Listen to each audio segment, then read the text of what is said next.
Welcome to Talking Giants presented by SeatGeek. I'm your host, Bobby Skinner, here with my co-host, Justin Pennick, and we have our last preview pod of the year, even though we're not actually previewing the Eagles game. Justin, this is a big episode. Huge. We have the last week of spread picks in our fantasy draft. We have to talk about the coordinators and who's going to be here, who's not, Justin. But also, it's the third annual Toney Award, which is something that started as a joke and now is like a very serious thing, where we crown. It's the Not Sure If You're a Good Person, but Best Giants Reporter, presented by Kadarius. Toney Award, presented by Talking Giants. So third annual. We'll be announcing that a little later once we bring Danny King on. Also, he may have like a crazy weather report. Justin, how are you doing as we embark on the last weekend of Giants football? It's the biggest weather report of the year because some rain or snow or both could be involved. The Toney Award is something that even like the beat reporters take seriously too, and I know they take it very seriously. Like they want to win so badly. They talk about it, and they're all going to be tweeting about it on Friday. So this is a huge show, and people may be fired and let go as we approach the end of the season and as the Giants end their season. And the game being played against the Eagles this Sunday is the least significant thing happening that we'll be talking about in this episode. Well, it's significant towards the draft slot. So we do want to get into all of that, right? This will be a little more of a fun episode, but let's start with the serious stuff, Justin. Yep. It started with the Jay Glazer report, which again, I take with, like, I don't even blink at that. I believe anything Jay Glazer says about the Giants with 100%. I don't question it at all.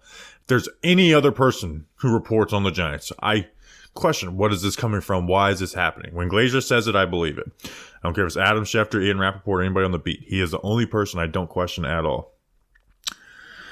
With Wink Martindale, that their relationship is bad. It could be over before the season, and they are not getting along at all.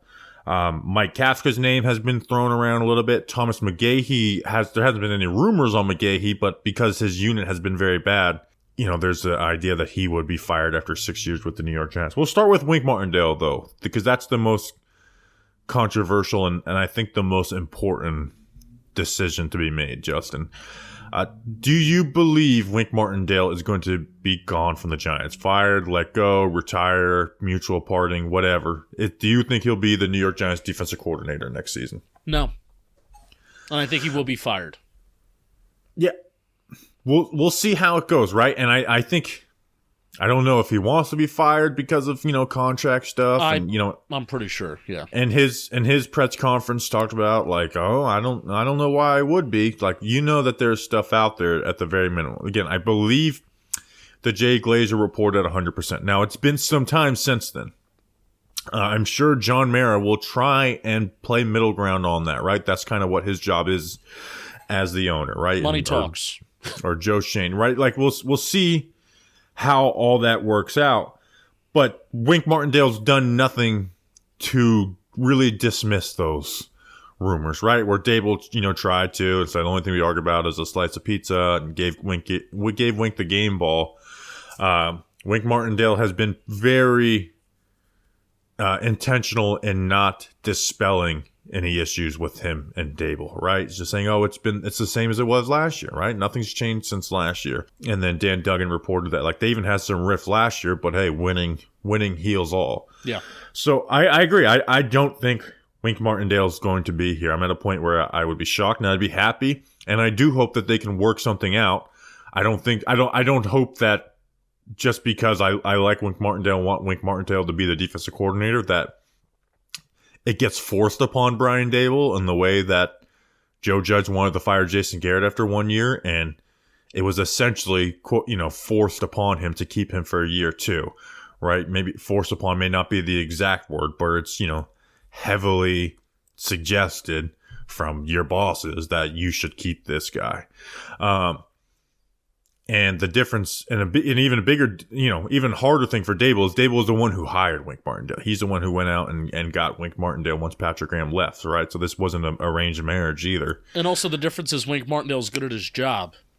So that's the thing where there's much more reasons for ownership to step in with this, or GM or whoever, And then where with Garrett, there was every reason to just let him go or never even be there in the first place. Unless, say, for example, and this is hypothetical, pure hypothetical.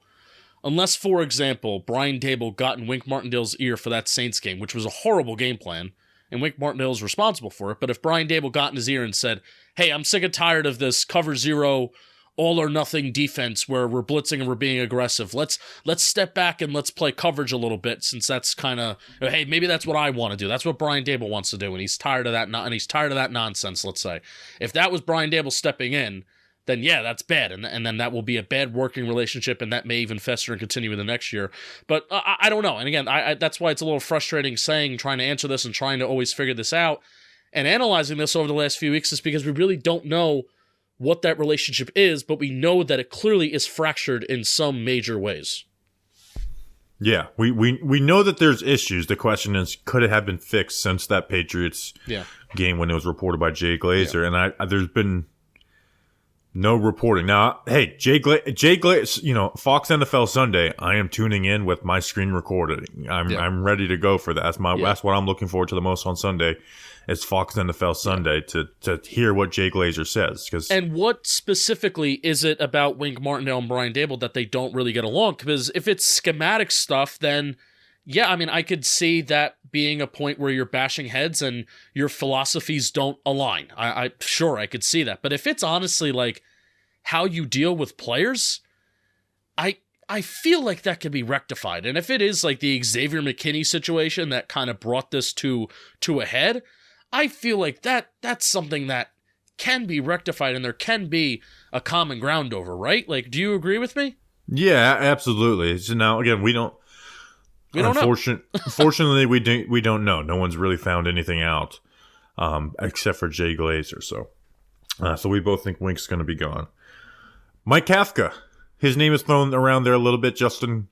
I asked around, not like people inside the building, but people who have sources. So a few reporters, a couple other people, Justin. And I'm like, do you think Kafka's gone?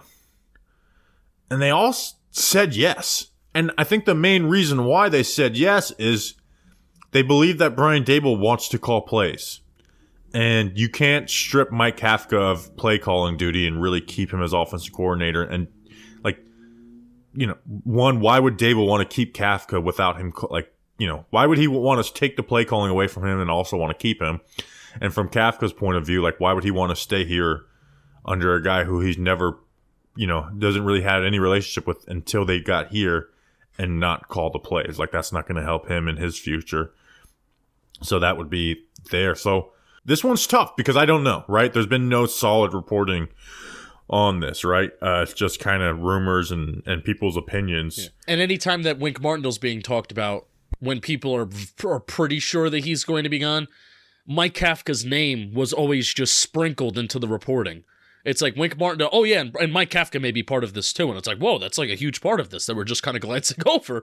And that's what it's been. The reporting has been, I feel like, the last couple weeks. It's not a shot at the reporting. It's just, that's how this has been presented. It's like, oh, Wink Martindale, Brian Dable, clashing heads. And then a little sprinkle. Oh, Mike Kafka, there's a little issue there too. It's like, oh, what the hell is this? Yeah. So I hate to say this one.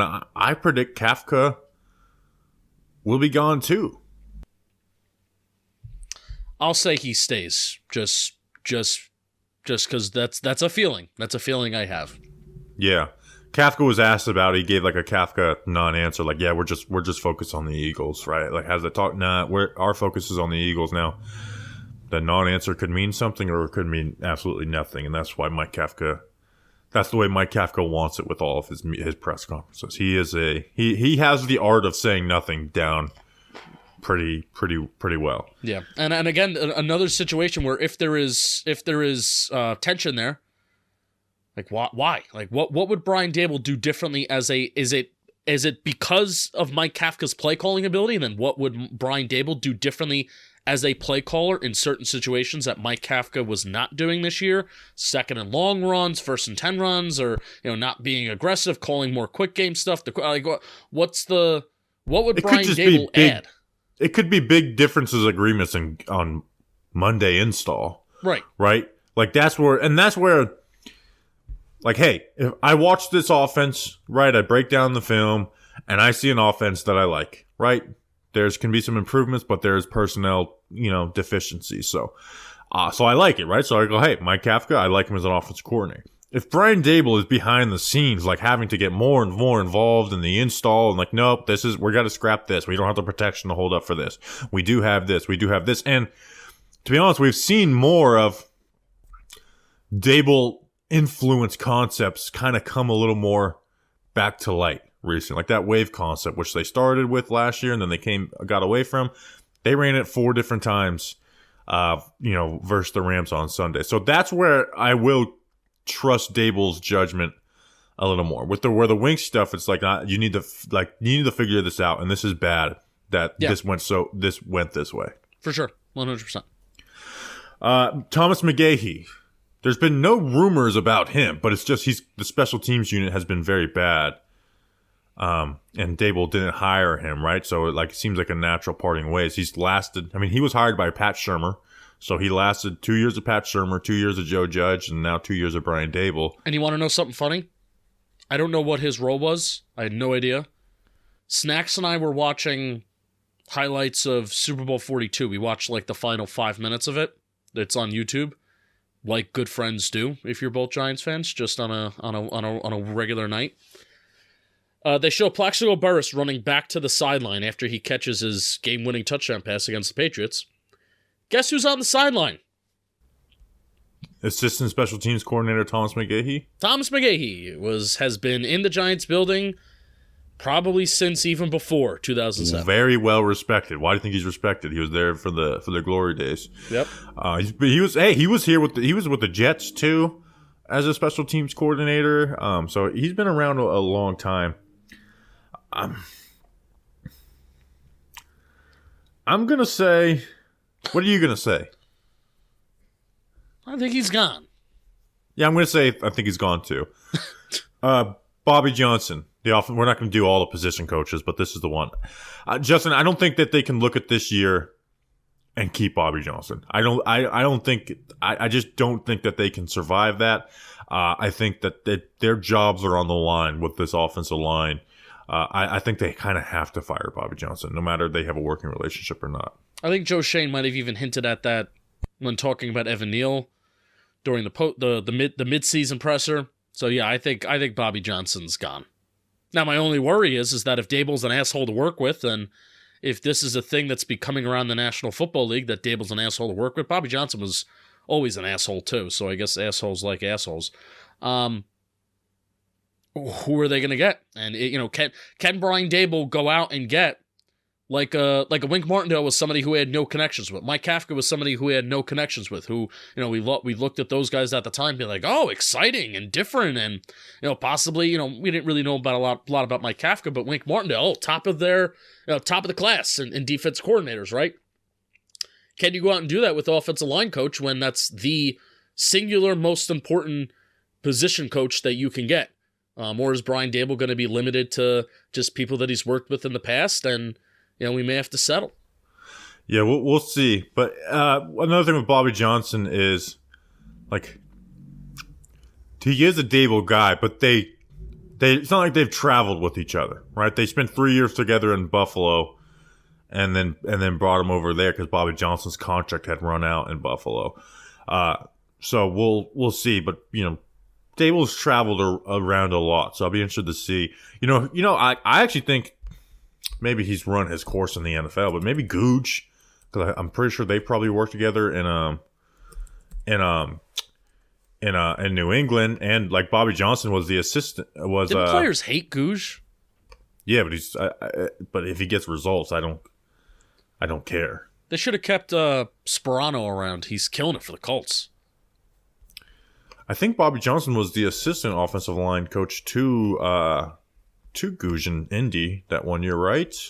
Am I right? I don't know. Yes, I am right. He was the assistant. But I know Tony Sperano Jr., he was the assistant offensive line coach last year. He leaves, goes to the Colts, and that Colts offensive line, I think Quentin Nelson's the only first rounder. They have 2 tackles that are playing Ryan well.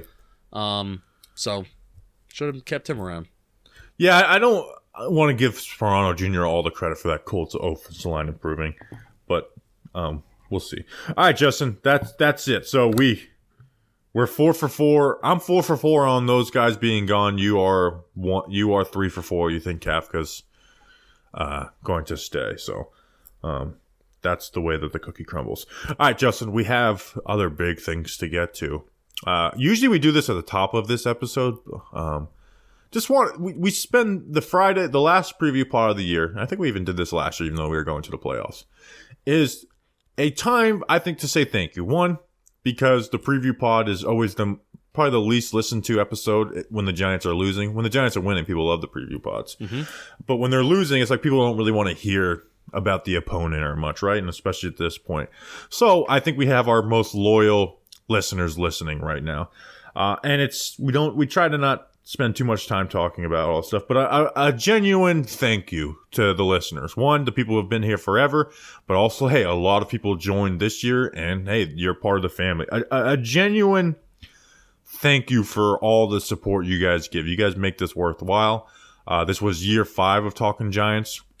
There's been some things that, hey, have become a little more difficult in, doing Talking Giants and other things, and the things that make it like bring the most fulfillment is like, hey, don't forget there's, all these people listening and enjoying, and we get to realize that at tailgates, at training camp, wherever we are, meeting people randomly out on the street.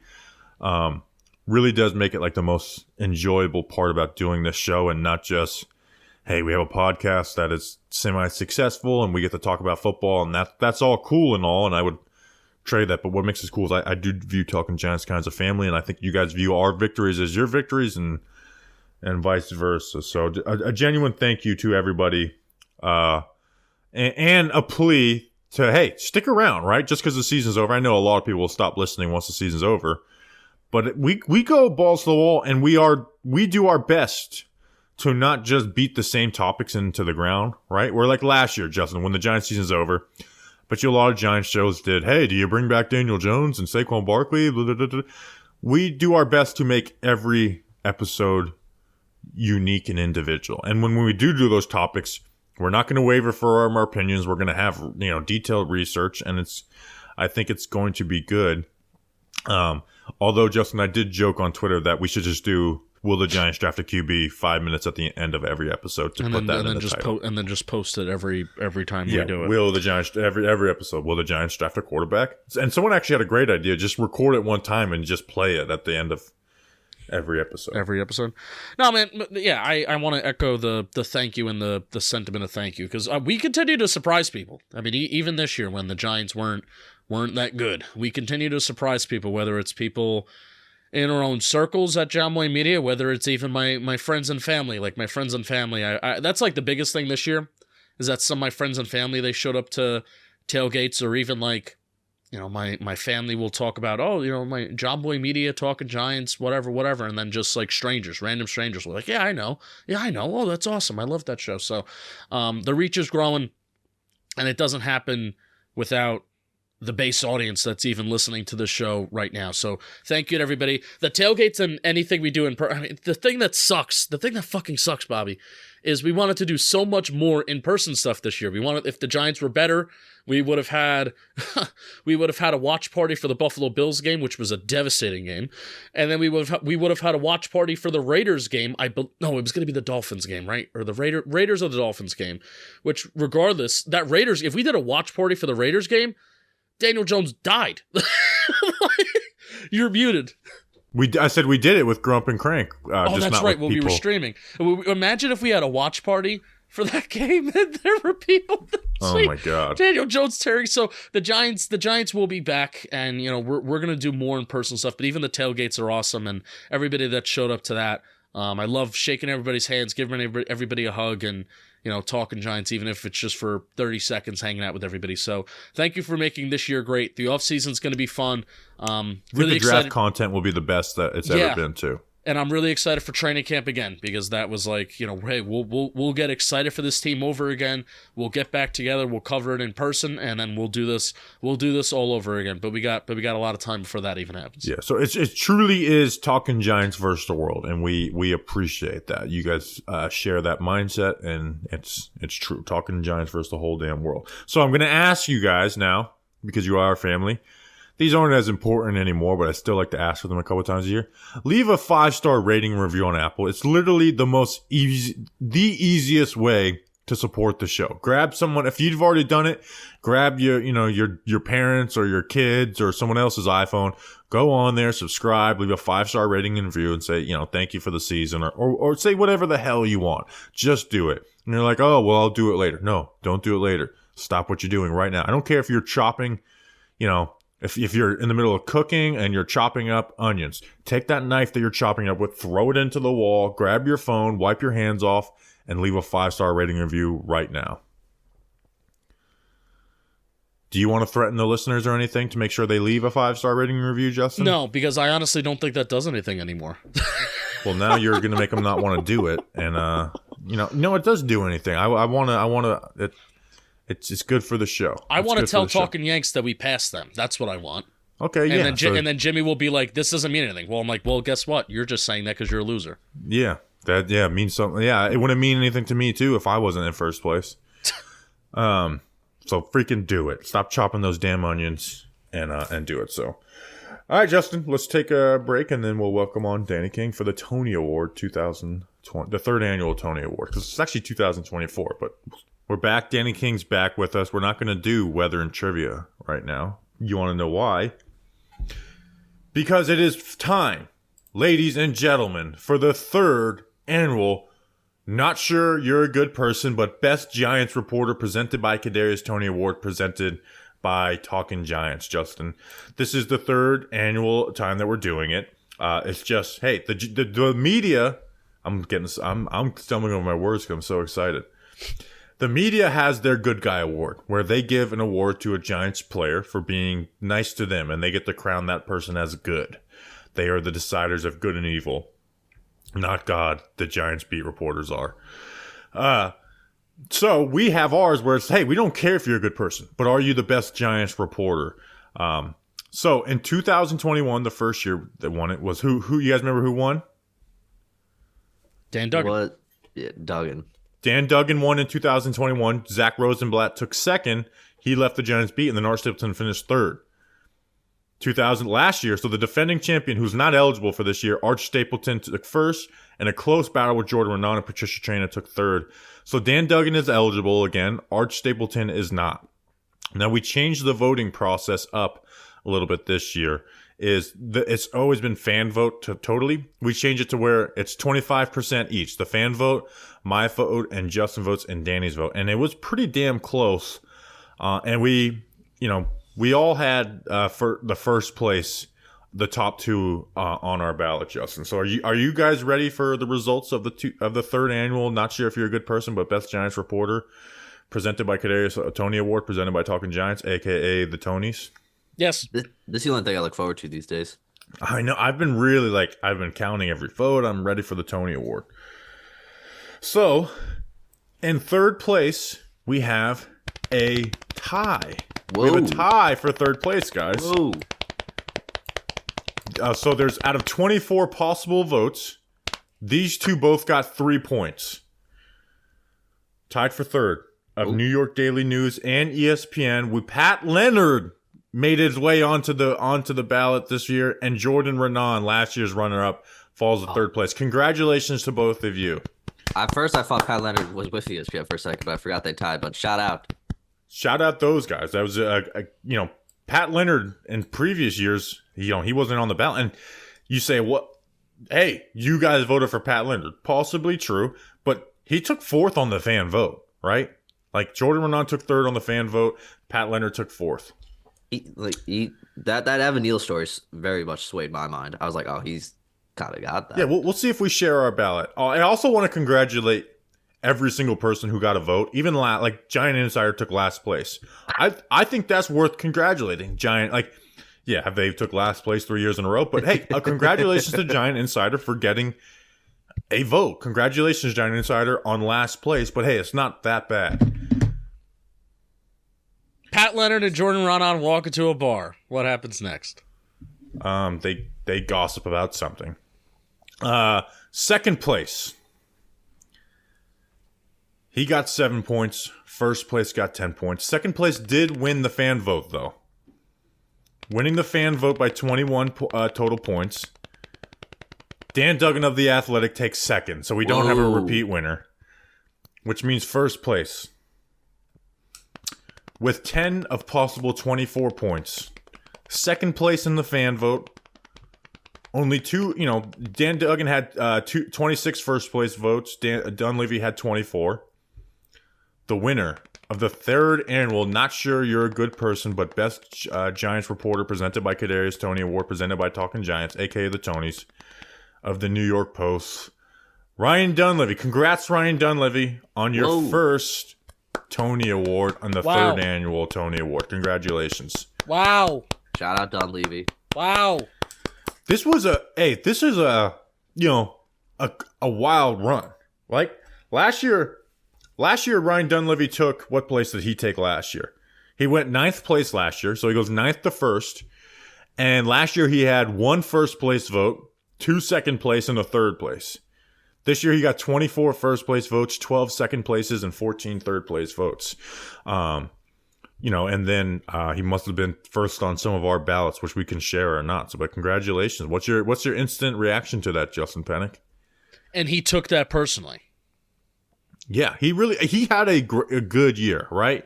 Now he takes sides on like the Barkley thing. And I like someone who at least gives their opinion for the most part, but he got us news, right? Like the Daniel Jones extension, Ryan Dunleavy. The Giants are probably going to trade for a star tight end right before Ryan Dunleavy, and actually like gives us info. He gave us the concrete. This was the guaranteed money that was offered to Saquon Barkley at the end, right? It actually gives us information and doesn't act like he knows stuff when he doesn't. So, and he's low-key giving credit to Talking Giants before we even were friendly with him at all. And he's nice, which this award isn't about being nice, but it kind of is about being nice because you have to be nice to us. It's not sure if you're a good person, but hey, you can be nice to us and not be a good person. Correct. Also, it means you're probably a worse person if you're nice to us. Jordan Rodon is kind of nice to us, but I don't think he's a good person. Yeah, that's absolutely fair.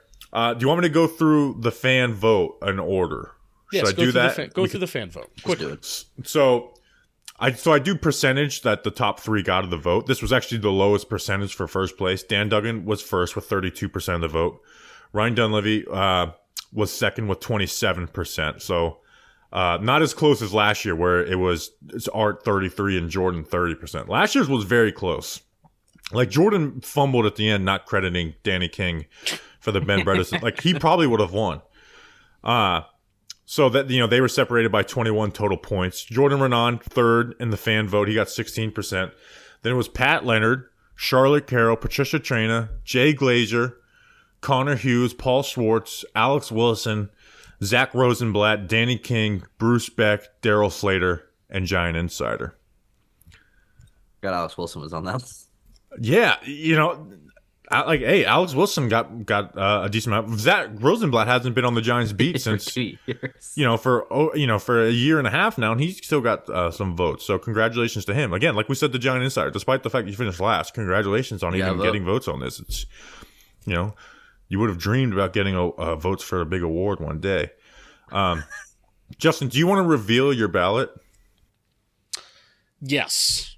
Don't be like the baseball writers. Don't hide it. My ballot was Jordan. Who was second and third for me? You went Dunleavy first, Jordan second, Duggan, and then Duggan third. Okay, that is my ballot. Ryan Dunleavy first. I forgot second and third. You just run on second, Duggan third. That is my ballot. I went Ryan Dunleavy first. I thought he gave us the most information this year, was the most candid about stuff. So I've kind of changed my tune on Pat Leonard, right? And this award's not about being a good person, right? It's about being the best Giants reporter. I'll be honest. I feel like he asked the best questions and the questions that like I am most like interested in hearing, right? Like I want to hear hey, I want to hear you at least comment on this big decision and not worried about, having a bad relationship with the head coach or the GM or whoever. And a lot of the stuff he's gotten shit on, happens to end up coming back and being right? Like hey, before Jay Glazer reported, he's like, no, there's some turmoil behind the building and there's heat is on with some stuff. So I'd put him second. And then I mean, the biggest story of the year was the Wink Martindale thing. I voted Jay Glazer third. Danny.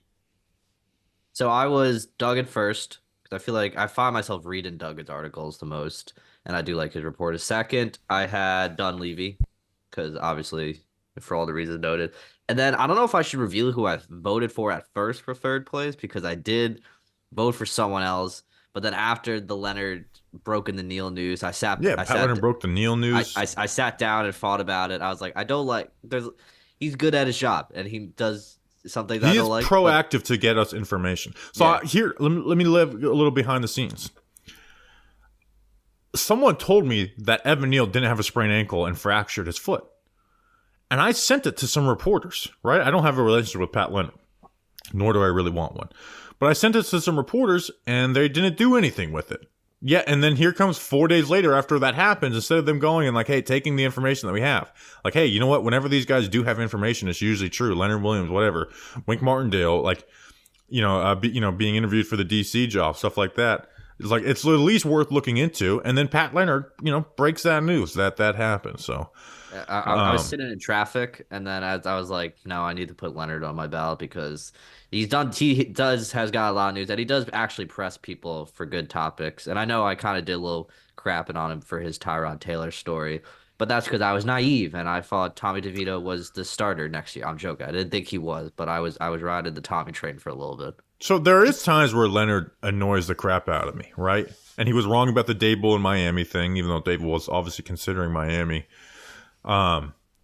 And like the 1 week in the training camp last year, like they needed to make a move to Tyrod Taylor. But at least I don't really, the reporter's opinion on things really doesn't, I'm gonna be honest, I don't care about it that much. And it's like, I look at you for information. And I think Leonard does a good job of me getting, like, he's probably the person's stuff I'm clicking on the most when there's information behind it. His opinion, I don't give a damn about, but information, he actually does. Like the players talk to him more than they do any other reporter. But I can't believe we just did all that. Jordan was nice to me when I went to the locker room a couple weeks ago, and he asked me like, "Oh, how was it?" And I think there were some people, and I take receipts. There were some people that when I was there, kind of avoiding me.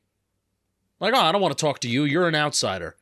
Jordan came up to me and was talking with me, and that was nice. And I give Jordan that. He, out of all the reporters, and Dunleavy does too, like actually like treats us seriously. Where there's a lot, even if they have a relationship with us, probably don't, and they don't like our existence and our place in the world. And like you could have sent that tweet to Jordan, and so you could have sent that tweet that you sent to Jordan to most other reporters. They would have been fuming with you. Jordan understood that like he knows who you are, and he obviously had fun with it. Yeah, so and that's why I left him off my ballot.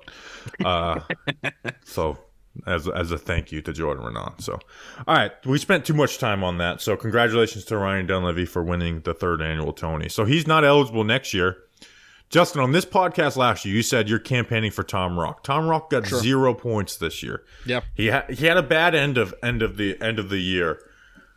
Who are you guys like aiming on? I think I'm going to be back on Duggan for next year. That's who is my lead candidate for next year. Is that Duggan takes back his crown from 2021. I think it probably will be Duggan, but I'm expecting. I honestly think Leonard's going to make a strong rise next year after this conversation. I think people are going to put on. We'll see though, but Pat Leonard's going to be unlikable at the end of the day, and I just don't think. True. I think I voted for him 2nd place this year as a statement, and I might not ever vote. Like he'll probably just get 3rd place on my ballot going forward. I think Duggan's going to end up winning it, but hey, Ryan Dunleavy went from from 9th place to 1st. Bob Brookover's gone from NJ.com. Who is going to write for NJ.com? That could, a new writer can make their way. Danny King on there. Yeah, maybe Danny King. Maybe let's get Danny King on. Honestly, the Danny, I might send my. I'll send my. Why don't you? That's something that you should like. Shoot your shot, bro. Well, they're not going to put him right on the Giants beat. You got to work your way up a little bit. There are some people that they give press credentials to that I've like. Well, he can get press credentials, but they're the main guy on the Giants beat. You don't just get handed that. Oh, like you got to start on like high school football, then Rutgers. Nope. And then you get to the Giants beat. Danny King has been part of this podcast for the last 5 years. Charlotte's going to come out of nowhere next year. I don't know. I mean, I hate to throw shade, but she's clearly number 2 in her own company. Like Duggan's going to come out of nowhere. Maybe if Duggan leaves, right? Which me and you speculated when they hired Charlotte. Like, is Duggan getting ready to like make a jump somewhere else? But no, they've just been co-covering the team for 2 years now. Yeah. So. Nah, the Mets had the same thing. So I think that's just how they operate over there at the Athletic now. They do Maybe a good Jay job Glazer will win it. They do a good job of, like, I saw it a lot in Detroit where they divide and conquer, where it's like, all right, Dan's going to watch the offense, Charlotte will watch the defense. It was Charlotte and I that were watching the defense there. It's a huge advantage, right? It really, like if is. if just one of us went to that, like that would have made our hey, talk to me about the defense. I didn't really get to watch any of it. So, all right, we spent 15 minutes on the Toney Award. That's a record. Speaking of records, also we said with that. Oh, don't spoil it, by the way. Damn it, I forgot to say at the fucking top. We're going to put out the video at 9 a.m. So if you can, hold your horses till 9 a.m. to tweet about it. But that didn't go work. Also, I kind of want to sell the Toney Award. Like, so next year it should be, not sure if you're a good person, but Best Giants Reporter, presented by Kadarius Toney Award, presented by Talking Giants, presented by whatever sponsor. Like, I feel like we should get a sponsor of the Toney Award next year. So companies, not all at once, don't and you have to get in on it now because the campaign starts for it now. So like we will, anytime it's mentioned, we will have your name in there. So bidding starts at $75,000. How about that? All right. Let's get in. Danny, what's the freaking weather like for the last Giants game of the year? Is it going to snow or not? No, it's not. Well, okay, hang on. I don't, because the storm's going to be... Don't start this shit. Don't start. It's going to linger. The storm's lingered. But, like, it's not going to be like Justice sitting in a blizzard. Anyone going, you're not sitting in a blizzard Sunday. They're, like, throughout the game, I hate to say it, I think there will be some snow showers. I think there will be, and there might be some rain depending on how cold it is. Because, like, it's not going to be, like, too cold. It's going to be, like, it's going to be cold. The game, it's going to be 34 degrees. So you're going to be freezing your ass off, kind of. And if there's wind, that sucks. But it's going to be, throughout the game, you might... If there's going to be wind, is there going to be wind or not? There will be wind. There will be wind. Sorry. Gusts are going to be high, though. They're like 16-mile-per-hour gusts. So it's not nothing terrible, but, like, it's still going to be gusty. And then you might get hit with some rain and snow because it's 34. I don't know how that's going to work. You might, Danny. What do you keep saying might and I don't know? You're the weatherman. Tell us what's going to happen. I'm aware there's a storm coming because I'm looking at my mouth that says chance. I'd rather you tell us what's going to happen. We don't want to hear. You're turning it. You used to be a great weatherman. You went 17 for 17 last year, and now you're turning into like, well, shit might happen. I may not.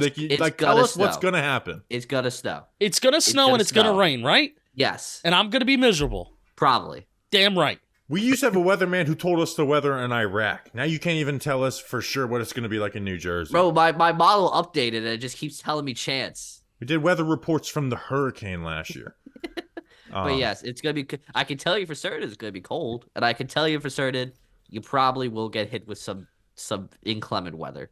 Danny, for the next hurricane, will you come down to Florida and just be a weatherman with me? I might, honestly. I got a lot of free time coming up soon, so... You should try and find a job in Florida. Honestly, I wanted to look at Miami. That bully Justin to Florida didn't work. Maybe we could bully Danny King to Florida. Bobby asked me 15 minutes before we started recording this show. You should move to Florida. Well, I was actually genuinely trying to get you to move to Florida in 2020. Yeah. Hey, I'm on the hunt soon. So Florida places, hit me up. Yeah, let's get Danny King down to Florida. You can work for the Florida Today. Yeah. Florida Today. That's the newspaper here.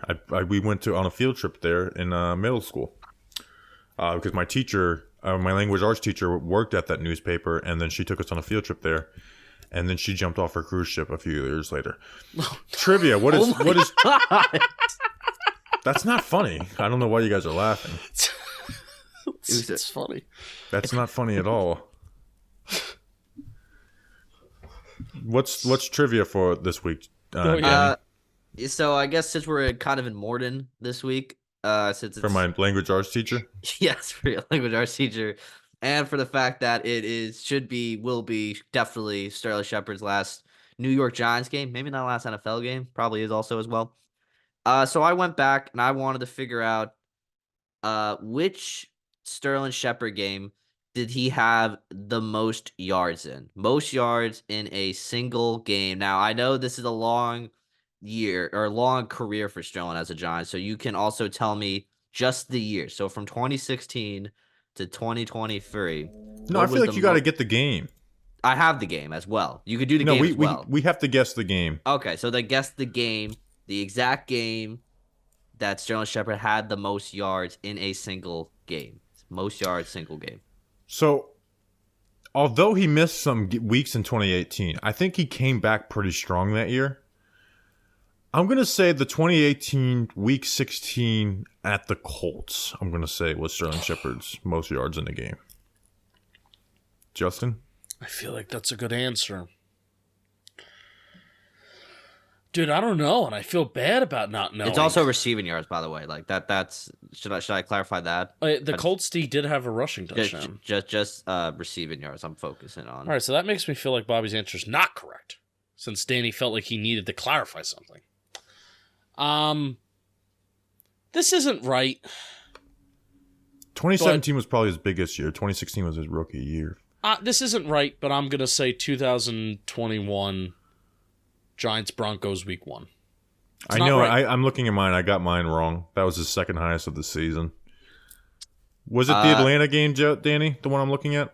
It is the Atlanta Falcons game. He had 5 catches on 8 targets for 167 yards. Oh, big Fun fact, Sterling Shepard, every time he scored a receiving touchdown in a game, it was only one. He never scored more than one receiving touchdown in the game. It was always one receiving touchdown from Sterling Shepard in every game. He had a passing touchdown. He had 2 big games versus the Eagles. You want to know, here's another fun fact. He did have 2 touchdowns in the game, though. Do you remember which one that is? I know this off the top of my head.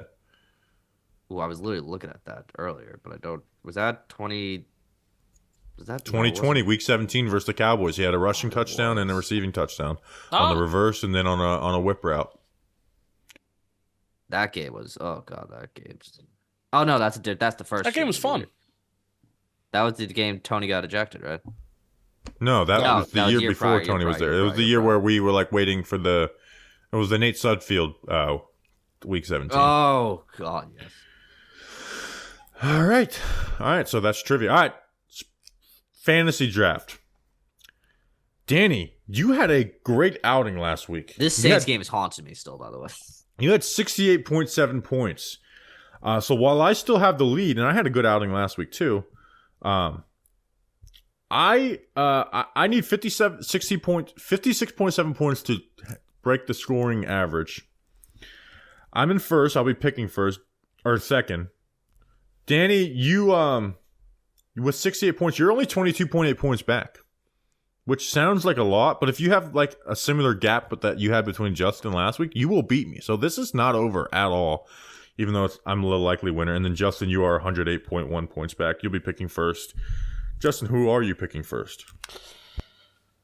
Eagles mentioned that they may sit some starters, but why would they? Because they need to win this game. DeAndre Swift is the pick that makes the most sense. DeAndre Swift? Oh my God. I can't believe you did that. You thought I was going to go A.J. Brown? Yeah, I'm going A.J. Brown. Okay. They game planned him horribly in the last game. This game, they're not. Okay. Banks may play. I think he will play, but he may not play the full game because of the shoulder injury. I'm going A.J. Brown. I feel like I just won the league because I got A.J. Brown. Danny, you have back-to-back picks, so make them important. Well, here's the thing. The other guy, the other receiver, Devontae Smith, he has not practiced. Yeah, I'm not comfortable at all picking him in a non-tradable slot. If they are going to sit some guys, they're probably going to sit him. So I'm probably going to have to... That one kind of sucks. I was really hoping I could get him. Last game against the Giants, he had 14 points. So I think I'm going to take Goddard here. Funny story. There's a funny story about Dallas Goddard. We may not have time for it, but there is. I sucker punched him in South Dakota. Can I say something? So I was in the office this week, and Bobby, I was talking about you, and I told everybody, look, search Bobby Skinner on Google, and then press the space bar, and tell me the next 2 words that pop up. It was Dallas Goddard, and Kevin loves the whole bit. It's actually not a bit. I'm sorry. It's not a bit. You know what was a bit? The bits of teeth that were on the ground after I sucker punched them. Yeah, Kevin loves it. Danny, your second pick. No one took Saquon, right? Nope, no one took Saquon. Last game as a Giant, Last game as a Giant. Yeah. Rumor has it. No way. Don't get me started about that 2-point conversion. I'm still having flashbacks about that one, but shout out for the draft. I'm taking Saquon here. He had 19 points against the Eagles, and I wouldn't be shocked if Saquon could get another touchdown this game. Maybe he'll catch a 2-point conversion. Needs 84 yards to get 1,000. I feel like that is in the back of everyone's brains. 2017, 2018, and it honestly felt like longer than that. Maybe I even did it 2015. I don't know, when Coughlin left. I would always I would take a moment. I'm like, am I watching Eli Manning warm up for the last time? Am I watching Eli Manning as a Giants quarterback for the last time? And I would take it in. I am going to take it in with Saquon Barkley this Sunday. Just in case. You got to take it in. Just in case. Don't listen, here's the thing. The other guy who's about to be out of here, Saquon becomes the longest tenured Giant if most likely if he's back. I was actually there for Eli's last game. Danny, for some reason, didn't go to that game. I love the pick I'm getting. I'm getting Darius Slayton. Darius Slayton has incentives on the line. He's he gets 46 yards. He gets an extra 100,000. Actually, have the incentives for the game to watch along. He needs 44 yards to get another 100,000. If he gets to 50 catches, gets another 100,000. And if some reason he got to 875, which would take his best game of his career, he'd get an extra 250,000. I'm taking Darius Slayton. I mean, he had the big game. He's had back-to-back big games with Tyrod Taylor. Their defense is bad. I'm going Darius Slayton. I love this pick. I'm so happy about it. Justin, you have back-to-back picks. Darren Waller and Wan'Dale Robinson, come on down. Son of a bitch. Those are good picks. So, which one, for the record, which one are you picking second? Which one are you picking third? Darren Waller and Wan'Dale Robinson said that very specifically. Okay. All righty then. All right, so now I have my next pick. So I could go Devontae Smith because this is a tradable slot. But even if he's active, I don't know how much he's going to get. So I'm going to stay away from that. And I'm going to go Jalen Hyatt. Tyrod Taylor's playing. There's going to be deep shots to Jalen Hyatt. There has been in every game that Tyrod's played, whether they've been converted or not. I'm going to go Jalen Hyatt. I feel comfortable with Tyrod at quarterback to at least get some chances. This is not a very good safety unit. Their corners are not great either. I'm going Jalen Hyatt. Danny, your last two picks of the year. Question is, who would they put behind AJ Brown if it's not Devontae? Julio. That's who I'm looking at right now, and because he had 17 points last week. I can't believe Julio Jones just on the Eagles. Like, he caught a pass in that game a couple weeks ago. I was like, who? A.D. Jones? I'm like, oh shit, that's Julio. Jalen Hyatt would have been my other guy, but since he's already been taken, I'm just I'm in a tradable slot here, and I feel like I would be remiss if I just didn't take him just to have him as a backup. I mean, you got to take a big swing, so this is the right pick for you. It may not be the right pick for me, you know. I'm taking Devontae because in case he does play, and I'll be up early Sunday. You have to take big swings, so so you'll be up at 11. Yeah. But now, okay, I know I'm dragging this out, and I do apologize, but he's gonna have to get run this week, right? Like, he's gonna have to. Like, Boston Scott. I wasn't thinking Boston. I was thinking the other last Giant. Boston Scott. I mean, the Eagles want to not play I was their hoping starters. that Justin could take this guy last. Danny, you got to go for the win. Yeah, I don't feel like you can take this guy. I can't do sentimental. Screw it. This is the week he does it. We all bet $30 last time. Didn't happen. They'll take Boston. He's going to do it this week because we're not betting Should money. we bet? Because now they might give him 2 touchdowns. I'll take Boston, and I'll leave the other guy out for someone else. Should we bet again? I'm doing less money, though. Well, Justin, you so take the 20 off of the Patreon. Sure. That for last time. Take another 20 off for this. So okay. if you could do it right now, just put $20 for me. Okay. on a Boston Scott touchdown on DraftKings, our beloved sponsor, DraftKings. Shout out DraftKings. And while Justin does that, I'm going to take Kenny Gainwell. I just am. He's their true second back, which leaves Justin with the last pick, who's 108 points back, no chance of winning. Now he needs 22.6 points to not have the worst season ever, which is a low bar. Who are you going to take last, Justin? You know who to take. You know who to take here. Don't make the wrong decision. My last pick. The last pick of the year for our fantasy draft. I'll be taking Sterling Shepard. Okay, thank God. I thought you were going to screw that up. I'll be taking Sterling Shepard, which will... I'm going to save my thoughts on him because I think we're going to talk about him very soon. Right, yes. I think we might too. All right, so just to recap, Justin, who's in last, DeAndre Swift, Darren Waller, Wan'Dale Robinson, and Sterling Shepard. Myself in first, A.J. Brown, Darius Slayton, Jalen Hyatt, Kenny Gainwell. Danny, who's in second, 22.8 points back. Dallas Goedert, Saquon Barkley, Devontae Smith, and Boston Scott. Until we've had 3 different champions of this, by the way, in 3 years. So whoever wins this year is the true fantasy champion. Bam. It could be back-to-back for the kid. All right. It's time for Giant Factors, where we give our X Factor for the Giants game. Justin, you're up first. My Giant Factor for the last time is going to be Sterling Shepard. In a era of Giants football that has been filled with bad players, inconsistent players, and players that come and go, even though it's been a complicated journey for young Shep, he's always been there, and whenever he's suited up, he's been good. And he's been a player that has been system-proof and bad coach-proof. He's always done what he was asked to do. He's caught the football, had good chemistry with all the quarterbacks that have come in here throughout the years. So Sterling Shepard, for one more time, go out there, be a Giant Factor. I think he needs like 5 catches or 3 catches to... He needs 3 catches to pass Shockey, 22 to pass Odell. So that's where I'm at. Either get 22 and pass Odell. I'm going to be honest, I don't want him to pass Shockey. Still quite an accomplishment, though.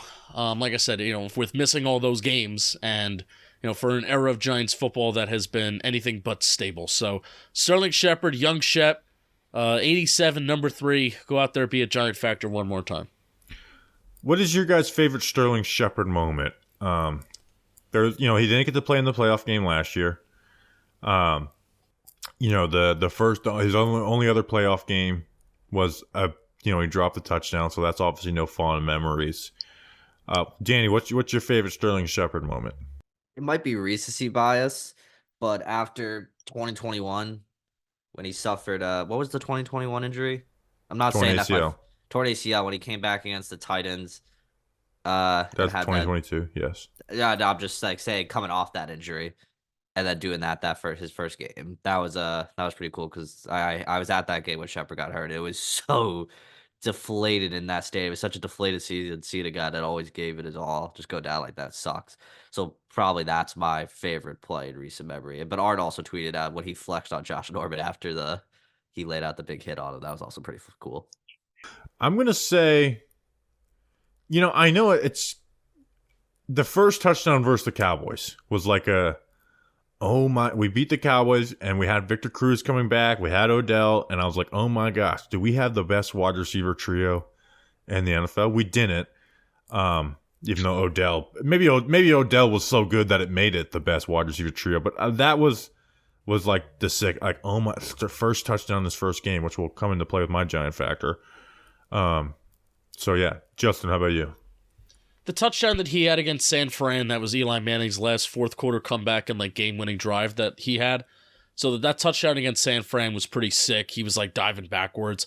But I don't really remember Shep for these moments, but I just remember Shep as a guy that will always move the chains on third down. He's this generation's little bit of Steve Smith for Daniel Jones. I think Eli Manning had Steve Smith for those couple years in his prime, and I think Daniel Jones had Sterling Shepard. That's the comp that I always said: high catch rate, reliable guy, reliable hands. And also I think of this era of Giants football, post Manningham, post Knicks, post Cruz. I think he was the best blocking receiver that we've had in a very, very long time. So he always gave effort even when the ball wasn't in his hands. Boom. How about that? Wes in the chat said the Cleveland camp fight. That was a great moment, too. That was also hilarious. All right, my Giant factor.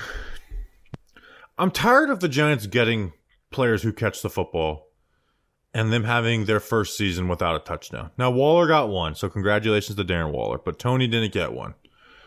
Kenny Galladay didn't get one. I want Jalen Hyatt to get one touchdown his rookie year. Let's get one touchdown his rookie year. We saw the one in the preseason on the post corner versus the Panthers, and we're like, sick, right? He's had, the second most 20-plus yard catches to Slayton on the team. Let's get Jalen Hyatt a touchdown. The guy who had the most, he had 5 touchdowns versus Alabama last year. Can we get him one touchdown in the NFL his year one? Let's get him over 400 yards. Jalen Hyatt, go out, be a Giant factor, and get your first touchdown as a New York Giant in the NFL. Danny, who's yours? Isaiah Simmons, because obviously contract year, Giants traded for him. His future also probably depends on, I feel like Wink Martindale. I feel like if Wink's gone, Isaiah won't be around. But I'm intrigued to see how Isaiah will play in his last game, what statement he makes to the Giants and other teams that are probably be vying for his services. So Isaiah Simmons, this is your chance to go out there, get yourself maybe a nice little contract with a new team, or maybe re-sign with the Giants. They traded you for a reason. Show them why they did in this last game. He is my Giant factor. All right, spread picks. I do want to go quick with this because we spent so much time on the Toney Award. Listeners went 4-4 last week. They are in first place, 69-62. They're represented by James Sosinski this week. Myself and Danny, I went 3-5. Danny went 4-4. We are both one game under 500 at 65-66. So it's looking like the listeners will take the crown for the first time. Justin is in last, but he's been pretty hot lately. He went 6-2 last week. He's 63-68. Needs a 7-1 week to go over 500. Me and Danny just need to go 5-3. Steelers at Ravens plus 3.5. Listeners are going Ravens plus 3.5. I could go either way. Ravens aren't playing Lamar. Probably no more starters. I'm going to go Steelers minus 3.5. Justin. Steelers need to win, so I'll go with the Steelers. I'm 6-2 in my last 3 weeks, by the way, so expect a terrible week. Danny. I'll go on Steelers as well. Oh no! All right, next game we have the game that I'm I think the most interested in, like more so than Miami Buffalo. Texans at Colts plus 1.5. I want CJ Stroud in the playoffs. I'm going Texas minus 1.5. Listeners are also going Texans minus 1.5. Danny, what do you got? I'm going to go Colts. I feel like the Colts can kind of put a little wrench in the Texas plans this week. Justin. I'm also going Colts. Alrighty. Jags at Titans plus 5. What do you got for this one, Danny? I mean, listeners. I'm going to say the listeners pick every time because you like if you want to let it play into your pick, Danny. If you want to go for the win or just play your own card. Yeah. The listeners went Jags minus 5. I hate the listeners. I'm joking, guys. Because I was going to take the Jaguars because I think Trevor plays this week, and there's don't just go. If you just go against them every time. Wait, is Will Levis playing? I don't know. Yeah, we'll take Jaguars. So they're still a better team overall. Justin. Titans cover plus 5. I'm going Jags. Vikings at Lions minus 3.5. Why the fuck did the Lions not play Nick Mullins last week? It's the dumbest shit ever. You mean the Vikings? Yeah. The Vikings, I'm going Vikings plus 3.5. They'll lose by 3 points. Listeners are going Lions. Danny, who are you going? Yeah, I'm gonna go Lions as well. They're probably gonna play everyone still. Yep. Justin? Lions. Bucks at Panthers plus 4.5. Bucks trying to win the division. I'm going Bucks minus 4.5. Listeners are as well. Danny, how about you? Not doing it just because it's the listeners. I feel like this is just, it has a trap game written all over it. I'm taking the Panthers to at least cover. Justin. Bucks. Falcons at Saints minus 3.5. What do you have on this one, Justin? Saints. Listeners are going Falcons. I'm going Saints. Danny, who are you going? The Saints. Jets at Patriots minus 2. I will never pick. Actually, Zach Wilson's not playing. I'm still not picking the Jets to beat Bill Belichick. Maybe Bill Belichick's last game. I'm going Patriots minus 2. The listeners agree. Danny, do you agree? Snow game alert. Patriots. Justin? Yeah, Pats. And then for the the AFC East title, Bills at Dolphins +3. Listeners are going Bills. Danny, what are you going? I can barely tell you a healthy player on the Dolphins right now, so I'm going to have to take the Bills. Justin?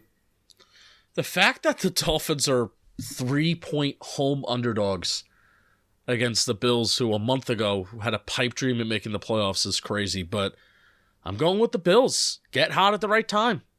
Well, it looks like I'm going against everybody because the Dolphins have only lost to the Bills by more than 3 points one time. It was this year, but they had Matt Milano.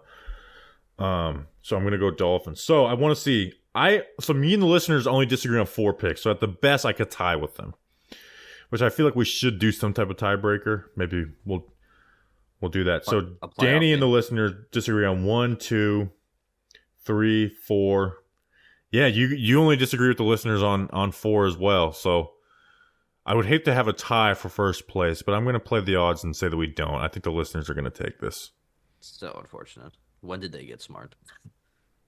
You know what? Here, Bill, I'll ask the listener this, and we'll just have this.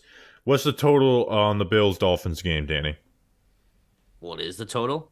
Yeah, I'm not asking what's your prediction for the point total in that game?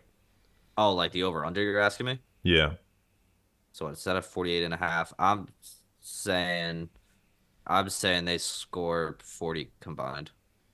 Oh. I'm going to say 51. I will DM the listener and get his answer. I will put that in the tweet just so there's a tiebreaker if there's a tie for first place, which I would hate to have, but hey.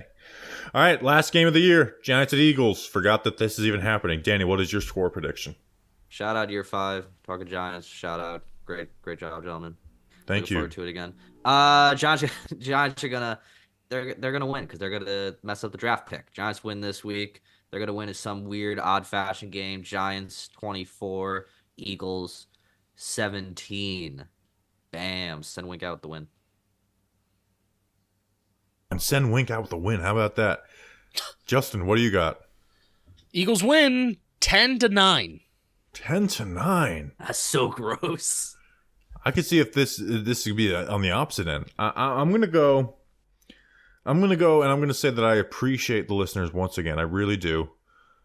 We will see you on Monday for not a recap, but a talk. We're gonna lay this season to rest before decisions are made. So we appreciate you guys. We will see you then. Until then, let's go. Giants 77, Eagles 0. You thought you're like, oh my God, it's gonna end the season. No, Giants 77, Eagles 0. Get the fuck out of here, Eagles. Until then, let's go Big Blue.